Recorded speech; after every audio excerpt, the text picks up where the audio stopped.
You know I hate when behavior does this. Trickster, he's one of the most straightforward characters in the whole game. You could ask a Leatherface player to do it. So what does that make you, viewer? There's no traps or map mobility or status debuffs. That's a person with zero tricks. Unless you're referring to that very brief Twitter hacking arc. But once they revealed that the chapter wasn't cyber-themed at all, it seemed to me that behavior was going to confess its sins. The Trickster is like a diet huntress, but also like a cherry deathslinger. Very straightforward. You pull out knives, throw them.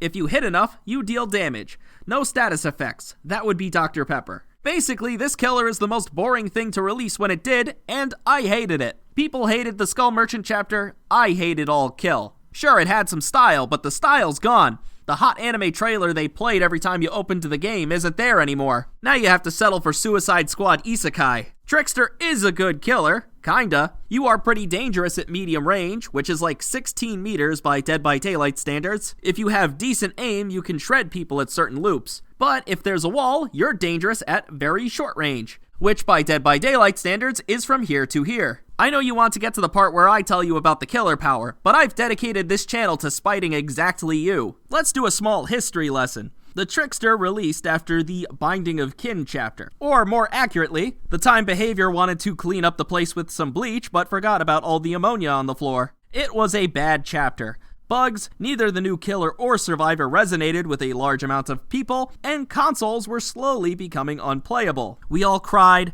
pat each other on our backs, a bouquet was placed at our bedsides. A lot of expectations were on this. Then the hack attack. Behavior changed their logo to a silhouette of a woman. Then they showed us a small picture of who would become Yun-Jin. Not really though, it was a skin they would sell us later. Then a text conversation about a fire. Then, finally, an audio clip from the entertainment company Magnum Opus. And I think you all know where I'm going with this. The theme of this chapter is not cyber warfare. It's about the music industry.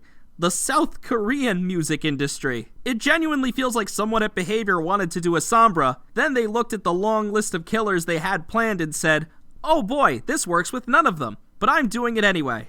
Alright, let's move on to, wait. Tip, dude, you're fucking nobody. How about I give you a pro tip? Oh god, is this Yun-Jin clip live? What does it say? Hold on, play that back. Pro tip? Don't give me a pro tip, dude, you're fucking nobody. How about I give you a pro tip? What I'm gonna do is I'm gonna flop my cock out on the table when your mom fucking invites me over for dinner. Does she know we can hear this? Oh Christ, someone message her on Discord. Oh, she's got streamer mode on. Call her cell. Think this won't happen to you? I was in that lobby. You know the one. You really shouldn't have said that to me. Thankfully, I have a deal from today's sponsor, Atlas VPN. Atlas VPN is a service that encrypts your data and hides your location when using the big wide web. Atlas takes your network and passes it through theirs to mask and protect it from malicious third parties. In my personal life, I use VPNs when I'm 80% sure something wants to hurt me. Thankfully, Atlas VPN's interface is easy to use for newcomers. Atlas VPN also allows you to change your location, giving you access to tons of new shows on services like Netflix. Atlas VPN also has a data breach system, helping you keep your passwords and emails safe. If you click my link in the description, you can enjoy the most affordable plan possible. At just $1.83 a month with a 30-day money-back guarantee, the deal also comes with an extra 3 months on top of that. All that to protect all of your devices. You'll never be sent mysterious chain letters through your Fitbit ever again. Thank you to Atlas VPN for sponsoring this video. Trickster's power is the Showstopper, a set of 44 knives that he keeps in his coat, which he can throw. Each one clinks on survivors and slowly fills up a laceration meter. When it's full, the circle turns red, and the next knife takes a health state. You throw knives until it hurts enough. The Huntress comparison is sort of right and sort of wrong. Huntress charges up one long shot for one hit. Trickster is slightly faster on the draw and has tinier projectiles. Trickster enters a throwing state for this. Each shot alternates the left and right hands because fuck your homemade crosshair. However, most importantly, each shot slowly increases the rate at which you throw, while also increasing the recoil and decreasing your movement speed. So Huntress is a railgun, and Trickster is the Thunderlord. The goal, as Trickster, is to get a good combo of knife hits so that you're throwing fast enough to combo both health states out of the survivor. However, this comes at the cost of being limited in your range. You can't snipe someone unless you're going to lob 8 of those things at once. If you run out of knives, you'll need to search a locker to restock them, which means you get to prey at the lord of all ranged killers, brick walls. Your strongest situation is the W key bit, or any loop with low cover where you can just lay into them. At loops with full walls, you'll struggle more because you can't be cheeky. Trickster moves at a slower speed while ready to throw, so you're going to need to guess when survivors will move and where. Survivors will sort of wiggle when they see you, trying to fuck up your aim. To counter this, you do what every person has done in every multiplayer first-person shooter since the dawn of time.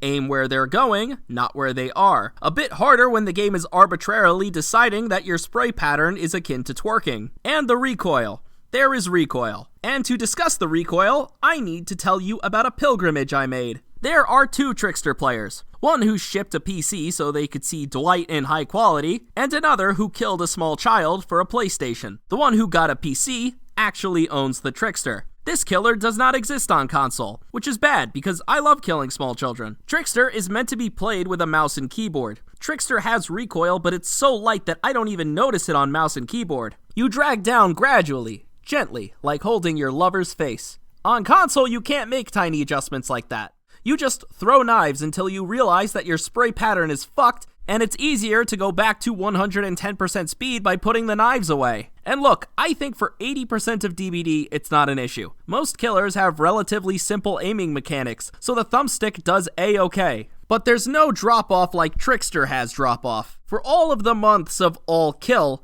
there was Tools of Torment for console players. I had to buy Trickster again to make this video. But also, let's be real, if I didn't, no one would take this video seriously. So you guys owe me at least $5, because if I go negative on my Trickster video, I'm gonna have to record my Alien video in the psych ward. I've played the bastard enough so that I can recommend builds in the later half, but I was still struggling. Also, yeah, this is a newish account. I'm not actually that enamored with the Singularities perks. It's just all I have, and if the cross-progression thing is true, you all owe me $30, because this vodka isn't gonna buy itself. Each hit fills up a main event meter.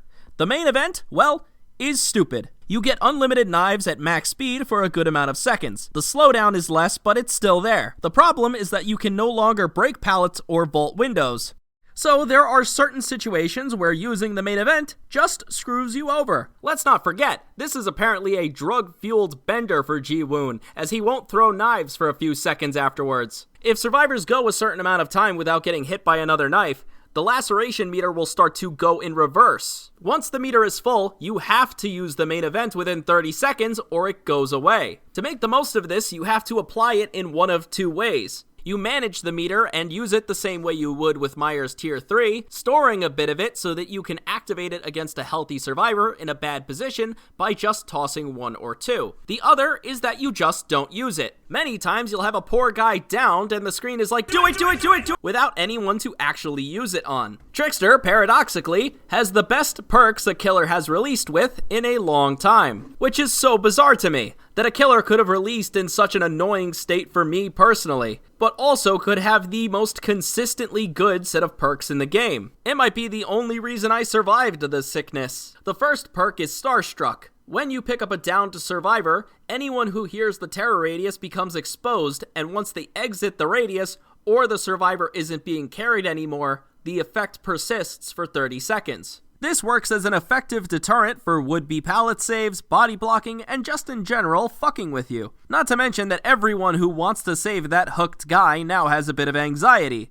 This is a go-to for stealth killers because you can starstrike people, then hide your terror radius, making every hooked survivor look like bait. Even if you're not camping them, for the next 30 seconds, it's sure as shit going to feel like you are. Crowd control is a hex that causes survivors to block the windows they vault for a period of time. This is probably the weakest perk, but it's still decent. This shuts off a good amount of loops, though also Hex perk, minus 10 points from Slytherin. This perk is very map dependent. You can have moments on the RPD where you lock someone into a room and they die. You can be on the farm map and forget it even existed. That said, I said the perk is good. Roll it back. Crowd control basically stops loops from looping. You can bait a killer once on them, then that pallet has to go, which can force a lot of early game pallet drops. If starting a new account has taught me anything, it's that Claustrophobia's buff has made it really good. There, that's my cell. Then you have No Way Out, which is a contender for the top 5 killer perks in the game. No Way Out gives you a token every time you hook a survivor for the first time. Then, once the exit gates are powered and a survivor tries to activate them, it blocks both for a time based on the amount of tokens you have. Something Behavior hasn't really touched on is that once the last generator is done, the game is over. The doors are one of the fastest interactions in the whole game. It's about the same amount of time it takes to carry a person to a hook, which means if you are that person, I hope you brought marshmallows. And as a killer, No Way Out gives you a tiny fighting chance against this timer, like a 60-second snack break before the nice man puts that IV in your arm. Not to mention that survivors are just doing nothing for this time but hiding near the gate. In the real world, it gives you an opportunity to finish one survivor off and get to grilling someone else, or it establishes a solid camping scenario for you. The duration of No Way Out often can mean that you have nothing better to do but camp this person. Then there's the other half of All Kill, Yun-Jin Lee, the survivor and hacker extraordinaire. Unfortunately, I can only talk about Yun-Jin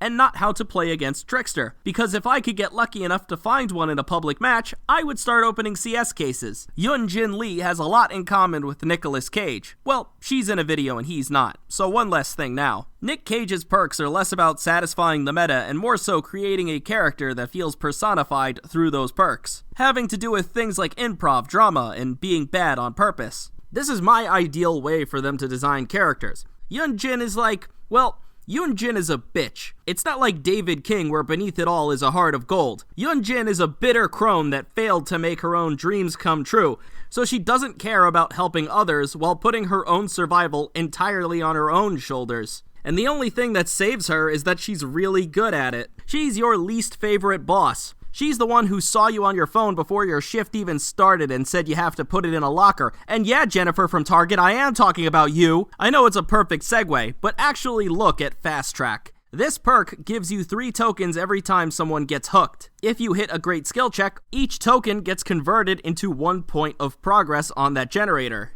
Basically, for every survivor that gets hooked, you get points, and if you get a great skill check, you can spend them for progress. She literally thrives on the failure of others, or, more appropriately, she's going to make up where they fall. Then you have self-preservation. This perk triggers when another survivor is hit by any kind of attack near you, taking away your scratch marks, bleeding, and sounds of pain for a while, which is basically, fuck your team. If you're sandbagging me, it won't work, and if I'm sandbagging you, it's my optimal strategy. This perk has always gone under the radar, probably because it doesn't fit with most optimal strategies. It's worth noting that the attack doesn't always need to take a health state for this perk to activate. If the Trickster throws a single CD at a survivor, you get the activation. And finally, Smash Hit, where you get a long speed boost after stunning the killer with a pallet, and you are exhausted and the perk can't be used while exhausted and yada yada yada. The synergy with parental guidance is a free escape. The only issue is that you need to stun the killer, and I don't think you guys know how hard that can be when you're actively trying to do it. It needs to be a background perk. You need to forget it's there,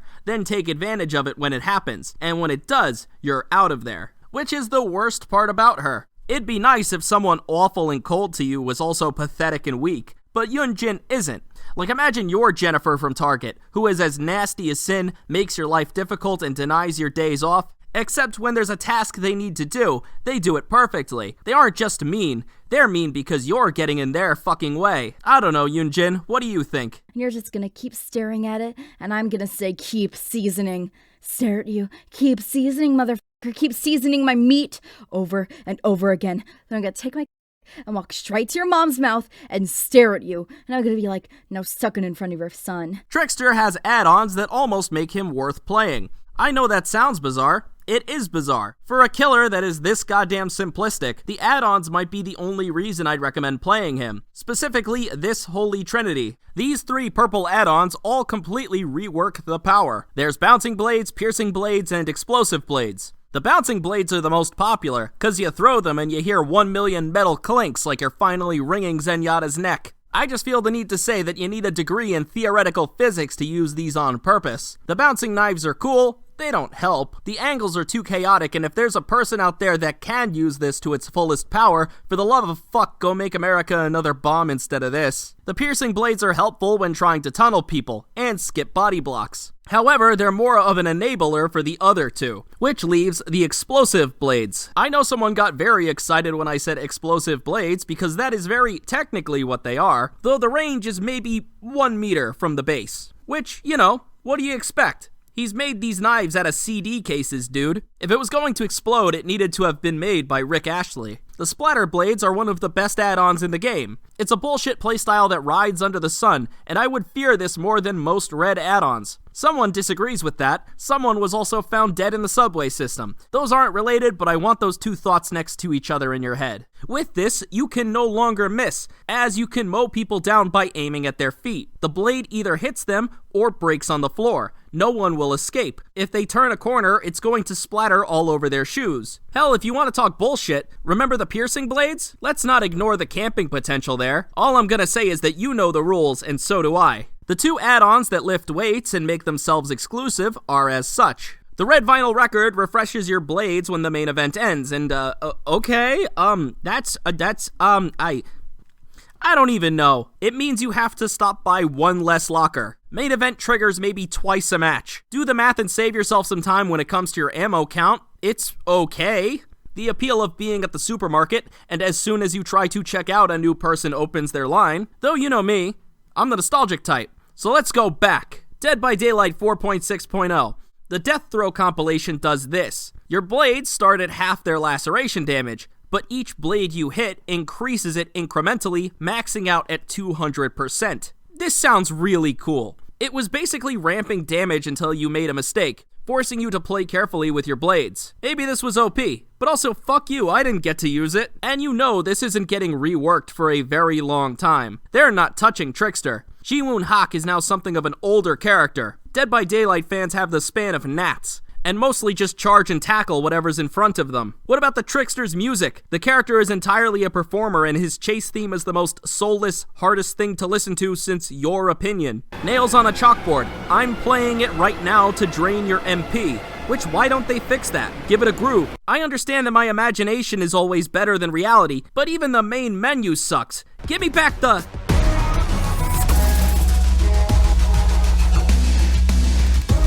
The iridescent photo card causes survivors to be exposed when between 1 and 2 blades from taking damage. This nets some easy downs, but Trickster is a 110% speed killer, and while throwing blades, you're at 92% speed. A more experienced survivor might not even be fazed by this. Thankfully, I have a solution that gracefully gets us closer to ending this fucking video. Coup de grace was always good. It just needed certain killers to run it. Those killers are the ones who primarily deal damage with their ability and can conserve the perk for later. Then they buffed it, and I still think the same thing. Coup de grace activates when a generator is completed, giving you 2 stacks. The next time you swing your weapon, your range is extended by 70% while eating up one of the stacks. Think of this like an ace in the hole. Put it up your sleeve for tough moments or when you're out of shots. A special trick I like to do is keep a knife or two even if I don't think I can get the survivor with them. Then throw a few out so that they don't think I'm out of options. It's important to remember your melee attack. Do you see these washboard abs? In another world, we'd be using him with the same memes we use Ryan Gosling in. Speaking of perks that I like but no one else does, Oppression causes your damage action to affect 3 other generators, then goes on cooldown. The reason I specifically use this on Trickster is because he's as slow as all get out. Man's got 0 map mobility.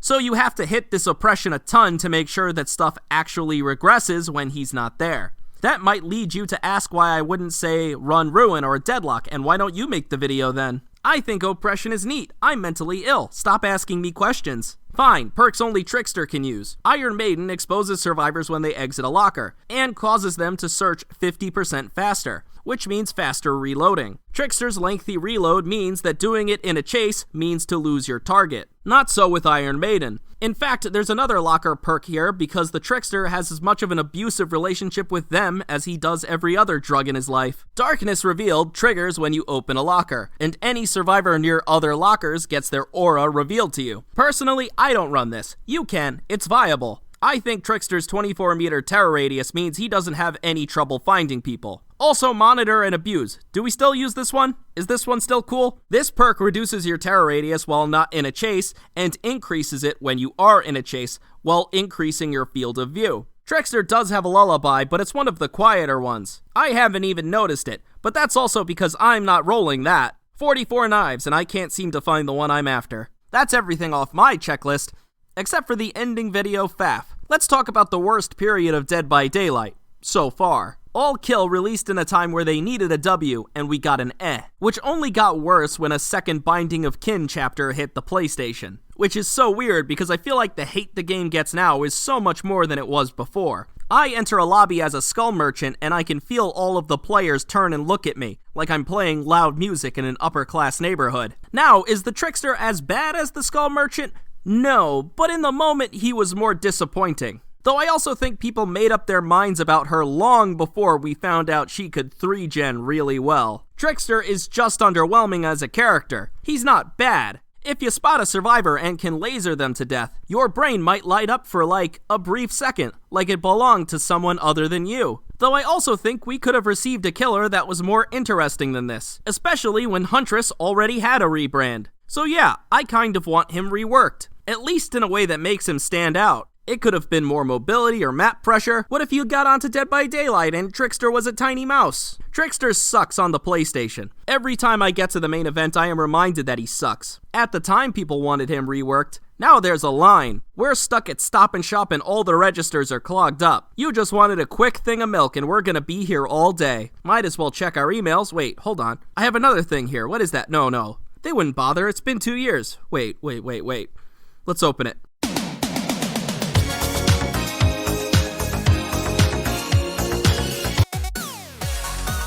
Hey, thanks for watching. I called that last one a Trick Ashley.